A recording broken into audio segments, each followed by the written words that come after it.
Olá, meus irmãos, a paz que excede todo entendimento, guarda o meu e teu coração. Tá vendo que eu tô toda suada? Cheguei de uma caminhada que estava louvando e adorando ao Senhor por esse dia maravilhoso, pelo dormir, acordei, estou aqui alegre, falando com vocês, aprendendo mais com o Senhor, né? E nessa caminhada me arrependendo dos meus pecados, porque nós pecamos diariamente e por isso nós temos que fazer esse exercício de fé.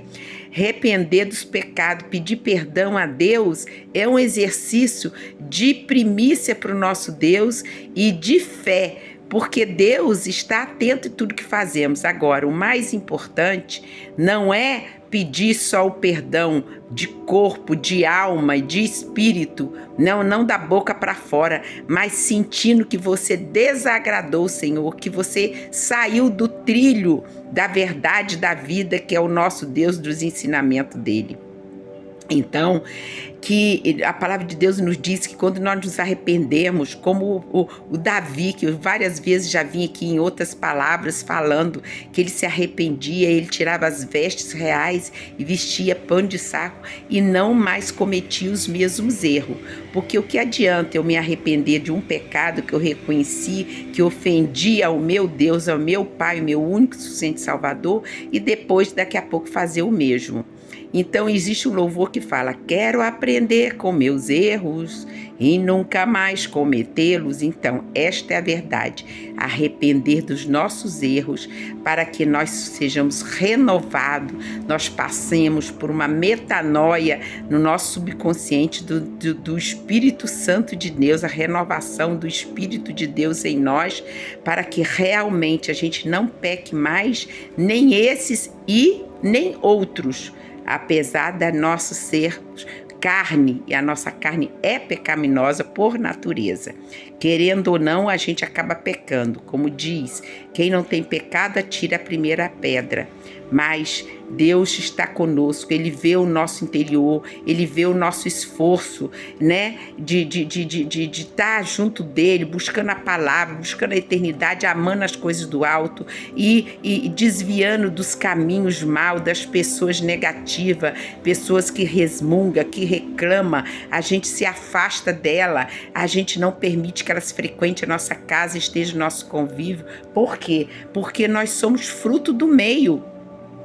Se você conviver com uma pessoa negativa, cheia de doença, porque ela atrai a doença, porque ela vive dizendo que eu estou assim, estou assado, que não tem fé em Deus, que não está alinhada com as coisas do alto, você, querendo ou não, como nós somos humanos e produto do meio, por mais que você se esforce, se você não estiver muito enraizada na fé em Deus, com a sabedoria do Espírito Santo, você vai cair.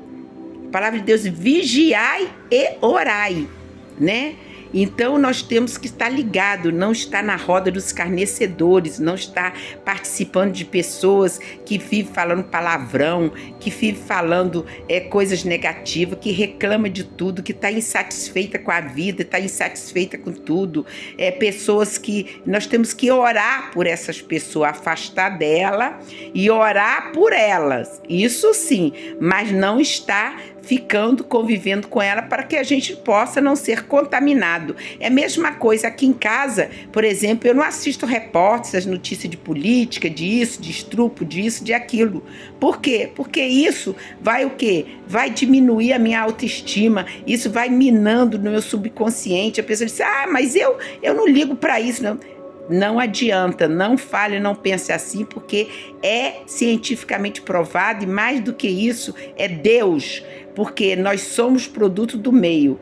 Assim como tu pensas, tu és. Se você começar a ficar vendo essas notícias, daqui a pouco você vai sair na rua, você vai estar com medo disso, medo daquilo. Por quê? Porque aquilo minou no seu subconsciente sem você perceber. O inimigo é sorrateiro, é uma coisa do inimigo. O inimigo vem devagarzinho. Se você não vigiar e tiver a força do Espírito Santo e na fé em Deus, você abre brecha. Ninguém pode ser um super-homem, super melhor, super santo, não existe isso. Pode ser padre, pode ser pastor, pode ser servo, missionário, profeta, sei o que for. Tem que estar ligado com Deus diurnamente, toda hora, pedindo, clamando, agradecendo a Deus, pedindo sabedoria do Espírito Santo para não pecar e não desviar dos caminhos do Senhor.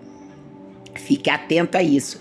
E essa palavra de hoje, né, para que a gente fique ligado, né, e não desviar, e quando pecar, se arrepender, porque Deus ouve nosso clamor, nossa oração, Ele nos perdoa, joga no mar do esquecimento. Agora, não continuar no erro, nem no pecado. E desviar dos caminhos do mal, de pessoas tóxicas, pessoas que não te acrescentam, que não te ilumina, entendeu? Pessoas que são baixo astral, que são menos do que você. Tem que alinhar com aquelas pessoas mais sábias, que estão ligadas com Deus, com o universo, de alto astral, para que você possa também ser luz junto com essa pessoa, tá bom? Um exemplo de vida no altar e dependência do Senhor, falando do amor de Deus, ganhar almas para o reino com as suas atitudes, com a sua vida, né? Com aquilo que você age conforme Deus nos ensina. Olha o dedinho! Hoje no início não falei, mas agora antes de terminar, vai lá, ativa o dedinho, divulgue que é para a honra e glória do Senhor. Não repare, eu estou aqui pingando, vou tomar um banho, mas antes queria vir aqui louvar e adorar, que eu vim no caminho todo falando com o nosso Deus. Que maravilha, meu Deus, hoje, minha vida, hoje, o meu dia, hoje para mim e para você, cheio da graça do Senhor. Até amanhã, fui.